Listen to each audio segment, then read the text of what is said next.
Hi అండి, welcome to subscribers kitchen. ఈరోజు మనం సగ్గుబియ్యం వడియాలు ఎలా పెట్టుకోవాలో నేర్చుకుందాం. నేను ఇక్కడ వరలక్ష్మి సగ్గుబియ్యం తీసుకుంటున్నానండి. ఈ బ్రాండ్ సగ్గుబియ్యం చాలా బాగా వస్తాయి. సో నేను మీకు అవే సజెస్ట్ చేస్తున్నాను. ఒక బౌల్ సగ్గుబియ్యం తీసుకుని వాటర్తో శుభ్రంగా కడుక్కోవాలండి. ఇలా కడుక్కోవడం వల్ల డస్ట్ పార్టికల్స్ ఏమైనా ఉంటే పోతాయి.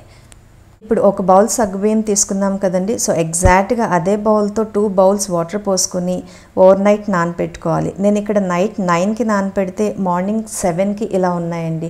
చూడండి, వాటర్ అంతా బాగా అబ్జర్వ్ చేసుకుని ఎంత సాఫ్ట్ అయ్యాయో.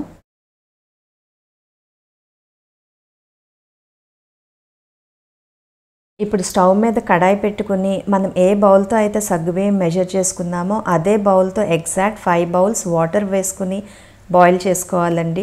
సో వాటర్ బాయిల్ అయ్యేలోపు ఈ పచ్చిమిర్చిని కోర్స్గా గ్రైండ్ చేసుకుని పేస్ట్ చేసుకోవాలి. నేను ఇక్కడ 15 నుంచి 20 పచ్చిమిర్చి తీసుకున్నానండి. చూడండి, వాటర్ అంతా చాలా బాగా బాయిల్ అవుతుంది కదా. సో ఇప్పుడు మనం నానబెట్టుకున్న సగ్గుబియ్యాన్ని యాడ్ చేసుకోవాలి. అడుగు అంటకుండా మీడియం ఫ్లేమ్ మీద ఉడికించుకోవాలండి. మనకి కుక్ అవ్వడానికి ఎక్కువ టైం పట్టదు, ఎందుకంటే మనం ఓవర్ నైట్ నానబెట్టుకున్నాం కదా. సాబుదానా చాలా ట్రాన్స్పరెంట్ అయ్యాయి కదా. సో ఈ స్టేజ్లో మనం పచ్చిమిర్చి పేస్ట్ యాడ్ చేసుకోవాలి. రుచికి సరిపడా ఉప్పు వేసుకుని కలుపుకోవాలండి. చూడండి, అన్నీ బాగా కలిసాయి కదా. సో మనం ఇప్పుడు స్టవ్ ఆఫ్ చేసుకుని ఈ మిశ్రమాన్ని చల్లారనివ్వాలి. ఆ మిశ్రమం చల్లారేలోపు ఇలా ఒక థిన్ పాలిథిన్ షీట్ ఎండ్లో వేసుకోవాలి. మనకి నార్మల్ షాపింగ్ కవర్స్ అయినా కట్ చేసుకుని వాడుకోవచ్చండి. ఇప్పుడు చల్లారిన మిశ్రమాన్ని స్పూన్తో మనకు నచ్చిన సైజెస్లో వడియాల కింద వేసుకోవాలండి. మనం ఇలా వడియాలన్నీ వేసుకున్న తర్వాత ఎండలో బాగా 2 డేస్ ఎండబెట్టుకోవాలండి. చూడండి, 2 డేస్ తర్వాత బాగా డ్రై అయ్యాయి కదా. ఎంత ఈజీగా వచ్చేస్తున్నాయో. చాలా థిన్ అండ్ ట్రాన్స్పరెంట్గా ఉన్నాయి కదా. ఇలా వడియాలన్నీ తీసుకుని ఒక ఎయిర్ టైట్ డబ్బాలో స్టోర్ చేసుకుంటే సంవత్సరం కంటే ఎక్కువే నిలువ ఉంటాయండి.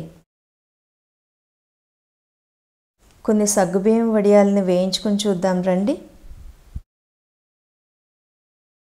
బాగా కాగిన నూనెలో మంటని మీడియం ఫ్లేమ్లో పెట్టుకుని ఈ సగ్గుబియ్యం వడియాలను వేయించుకోవాలి.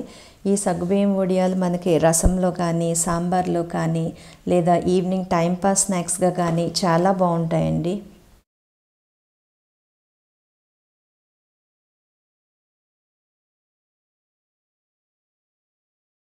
ఇలా మీరు కూడా ట్రై చేసి ఎలా వచ్చాయో కమెంట్ సెక్షన్లో కమెంట్ చేయండి. నచ్చితే ఫ్రెండ్స్కి, రిలేటివ్స్కి షేర్ చేయండి. Thanks for watching.